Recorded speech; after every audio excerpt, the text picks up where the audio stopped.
This is my first session working with Rosie, the pit bull dog. She has an absolutely amazing story. I'll tell you at the end of the video. It's really, really special. She's a special girl. So, we just spent some time inside talking with her owner and getting her comfortable just hanging out on the leash. And like I do with every dog I work with, the first thing I like to do is get them out on a walk as soon as possible, because it's fair to them. It gives them a forward momentum to the whole energy. It kind of just like puts the whole process kind of like in their realm, and by affording them that opportunity to like be a dog on a walk, I'm able to like show them right out of the gate that I'm trying to communicate with them in a fair way, instead of just like get them to do exactly what I want them to do. So we start out, we're walking around. She's doing like perfect. I mean, it's like she's doing perfect. I wasn't bought in to work with her because of leash manners. You could tell she's like super dialed in on the walk. It looks like there's like brightness and sunshine in the picture, but actually it's raining right now. And that's why she's doing her little shakes, because we're actually getting wet. And as we're walking in this very short little period of time, it actually started raining much harder. So as you can see here is where it starts raining pretty kind of good. I call her under this little awning here for a second to kind of recalibrate, because as she started getting more wet, she was wanting to push the pace faster, and that was kind of not what I was wanting to do. Ideally, I like to move real slow on the first walk, especially because it gives the dog a chance to just kind of hang out and enjoy themselves without wanting to like feel like we're in a big hurry. So that's what we were doing, and as it starts raining hard, you'll see as we come out into the clearing here, because we were under that awning for a little bit, that she's starting to get pretty uncomfortable. Here's a ledge here. I wanted to make sure that she didn't get caught up on it, so I got up to the ledge, and now we stepped down because it was like a foot and a half or something. So now we're walking, and she's still doing great, but she's starting to get pretty wet right now, and you can't see it in the video, but it's raining kind of decent right now, and that's what's causing her to get a little bit more escalated. I'm still using the same technique where I'm just keeping the leash loose.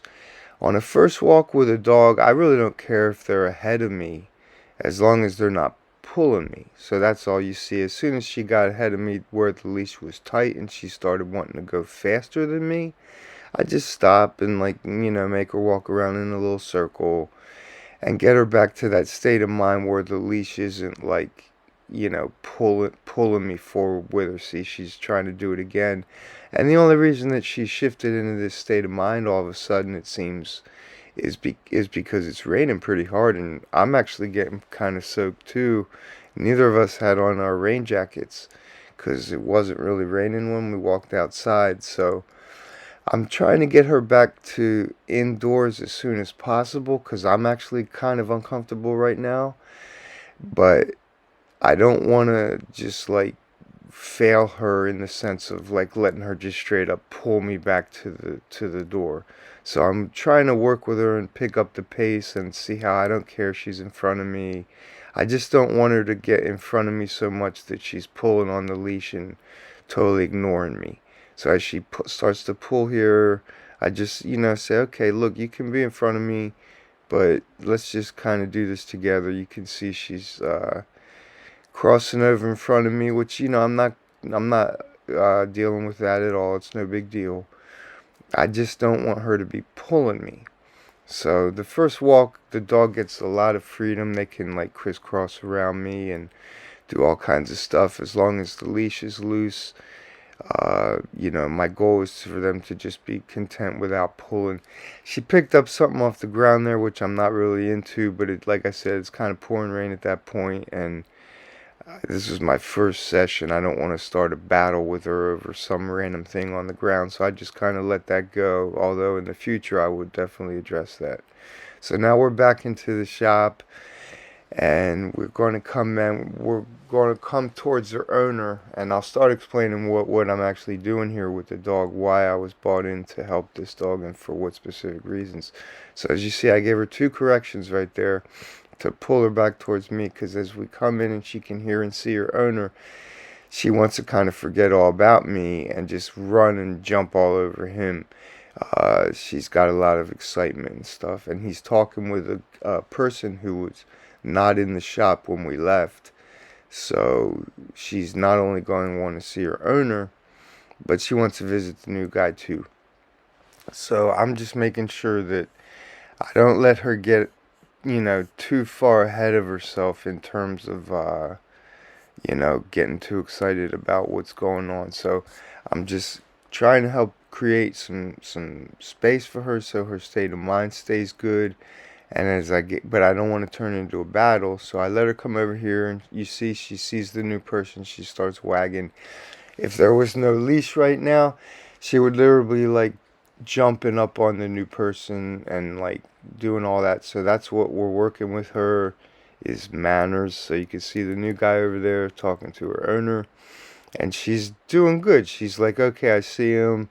And you can see I'm not so much caring about her exact behavior. I'm getting her to sit still because I'm putting the camera down here, trying to get it to sit still. And as long as that leash is loose, she's good. So I bring her around. I want her to like say hi to her owner too and meet the new guy and stuff. It's not like I'm trying to be mean to like not let her do that. I just know that if I let her go and do it on her terms, that she's going to totally like overdo it. And that's why I want to help her not do. I'd rather help a dog not do something than have to like correct them once they're doing, something that they shouldn't be doing. So that's all I'm doing here is I'm just taking it slow. She sees the new guy over there. She knows him. He's not like a new guy. He's just new to the last like 5 minutes. So she already knows him, and she wants to go give him some loves and hugs and kisses. And I'm just saying, hey, look, I want you to see your buddy too, but we don't want you to, jump on him and overwhelm him. So as she gets kind of close, and I think he might have said hi or something, and she starts to get kind of excited. So at a certain point here, when she kind of really commits to it, because I don't want to turn it into a battle, you'll see up here in a minute when she starts to kind of pull, when she gets close to him, I just kind of let her do it. Because, it's her first session, and I'm not expecting perfection. All I'm trying to do is, like, communicate with her. But if I turn into this, like, total hardball guy that won't yield an inch, then, that's not too communicative. So you can see here, she's being super cooperative. I mean, she knows that she's not supposed to go over there, and she's trying as hard as she can to just be cool. So right here, that's where I give up. Like, not give up, but just like, okay, this is enough. You've been being super duper good. So it's you can go and say hi. So now all I do is I just make sure that the leash is not tense. I took her off of him because she jumped up on him, and I yanked her off, and then she went over to her owner and she gave him a sniff. And now you can see by making the whole process a little more fair, and you can see I give her some leash here to go over and kind of do her little thing with him, because she's showing us, okay, I won't jump on him. I'll just say hi nice. And the more that she does that, you see the leash is loose, so I'm not like bringing her right back. And now she's actually like wanting to, like, you'll see she'll like sit down here by her owner. And that's cool. Like, you can see it's not like I'm trying to control her in the sense that, like, oh, you have to not be around them. All I'm saying is when you are around them, I expect you to be calm. And you can see she's doing that right here. So because that leash is loose and she's being cool, then she's totally allowed to stay there. My training is very, very cooperative. So here she sits down, and perfect. Let her stay right there. My goal isn't to keep possession of her.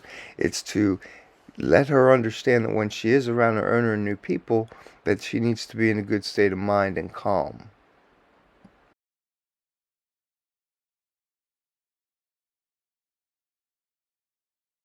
And her reward for like being a good girl is being able to participate in the, seeing how she's totally content. We Yeah. didn't need to give her a treat Yeah. or tell her she was good. She knows she's good because she's being permitted to stay in Yeah. our space and share it with us. And Okay. that's all that she'll ever want, is to share our space and be Right. part of Yeah. the group. Yeah. It's like how they're wired. And so now I just ask her to come with me over here. Come on, babe. And just show her, like, whether we're leaving or whether we're coming back.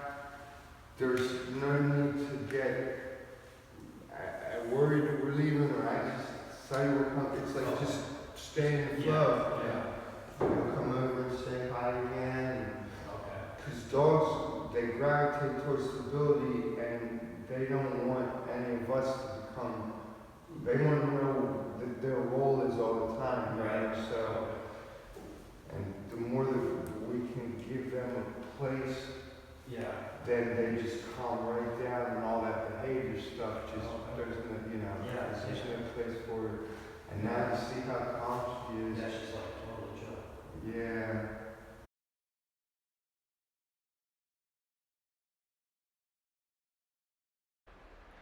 So hopefully that wasn't too hard to hear. So now I want to tell you Rosie's story, because when her owner told me, it just touched my heart. She was rescued by an organization in Veneta, Oregon called Many Miles Dog Rescue. I've never met these people in person or worked with them or anything. I'm definitely not affiliated with them. But just based on this one dog alone, I could tell you that they have a big heart, because what they did for this dog, um, talk about going the extra mile. Like, it's funny their name is Many Miles, because they kind of went many extra miles with this dog. She was rescued out of a homeless camp in Eugene, Oregon. So if you know anything about that town, her story might not sound quite as surprising. There's a lot of drug use in this town, a lot of homeless stuff that just simply wouldn't exist in other parts of the country. But in Eugene, it's kind of just like normal. So it's normal in Eugene if you go down, certain spots of the town, by the river, out off on the outskirts here and there, and sometimes even right smack dab in the middle of the grid. You'll see, little tent cities everywhere with people laying around on the sidewalk, doing drugs and all this kind of stuff. So there's a lot of that going on. It's not like a surprise, for some dog rescue to get a dog that's like really in bad shape, because a lot of the population that live in that way, they have dogs. Dogs are excellent companions. They're warm on a cold night. They're protection when you're sleeping. Even if your dog isn't a guard dog, they're at least going to alert you when someone's trying to ruffle through your backpack at 3 a.m. You know? So there's a really good reasons why homeless people tend to have dogs. And if I was homeless, I would want to have a dog as well. Point being is, a lot of these dogs are getting kind of living in, really uncomfortable circumstances through no fault of their own. This dog in particular, unfortunately, had an extremely violent owner. And one night, the owner, in a, drug-induced state of mind of rage, decided to stab this dog 6 times. And I don't mean stab like poke, I mean take a knife and try and kill this dog.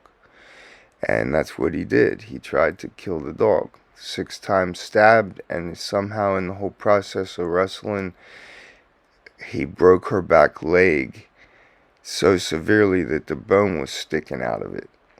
So the authorities, somehow was able to intervene fast enough to get this dog medical attention, and she wound up with Many Miles Dog Rescue in Veneta, who went through a lot of time and expense of their own to get this dog into a state of physical health that where she was comfortable again, not only healed but actually really healed, like just not in pain anymore and that kind of thing. And through the course of healing her physical, helping her heal her physical body, they gave her lots of attention and care so that the trauma from that experience didn't turn her into a shell. And that's what makes her story so amazing, because as violent and just horrible as it is to hear something like that, the reaction of the dog is something that we can all be inspired by.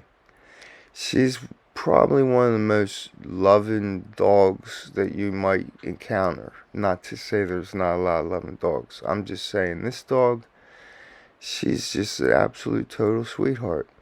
To the point where she's so friendly and so happy to see people that it kind of became a problem, because if you got kids and stuff and you have a good sized dog, she's about 60-pound dog, solid. She jumps up on a kid out of happiness. She could hurt the kid by mistake, and then, oh, now the dog's in trouble. So we're trying to avoid all that stuff. We're trying to teach her manners so that she can express her love, and not only express her love, but also be calm enough that people can love up on her.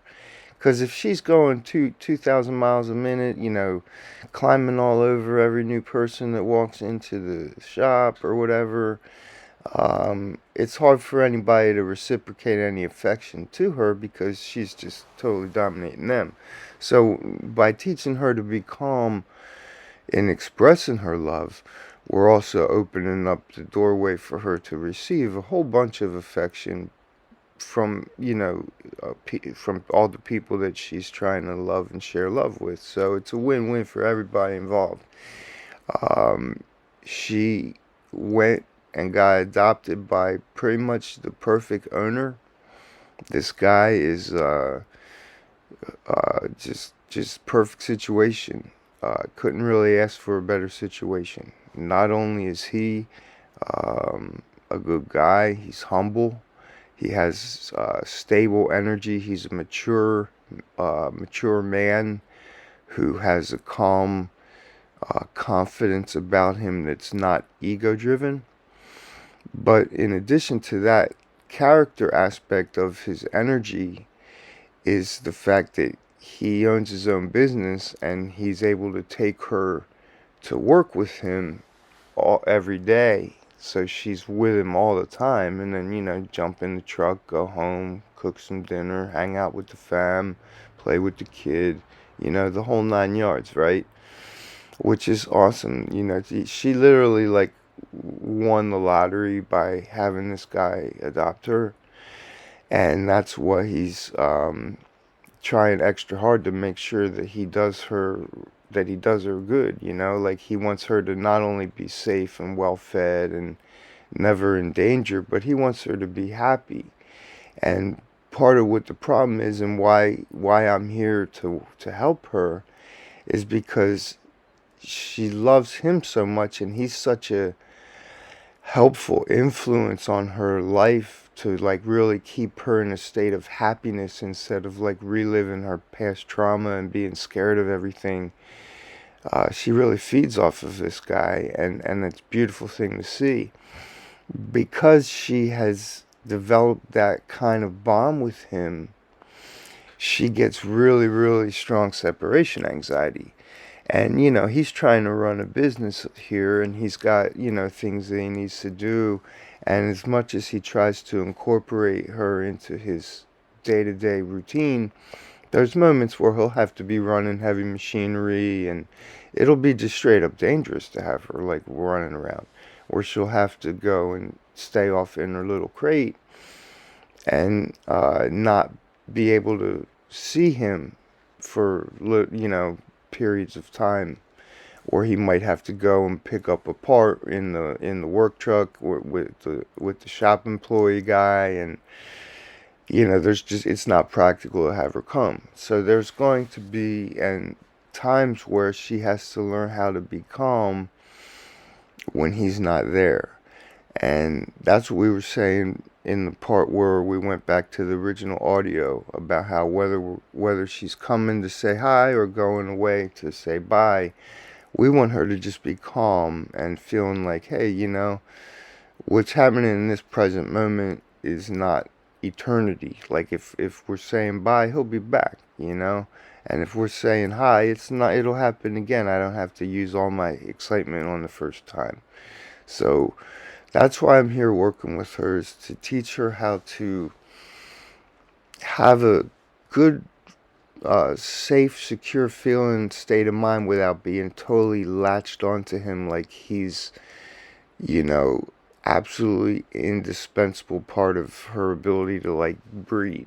Because it's to the point where if he goes into the other room and she can't get to him, she'll start becoming visibly and audibly anxious, meaning she'll start to like jitter around and get all antsy and start squeaking and squealing, and then if a little more time goes by, she'll start barking, and then she might start clawing at the door, and the whole time she's just kind of torturing herself, making herself a nervous wreck, all because the guy isn't right there right then, and that's no fun.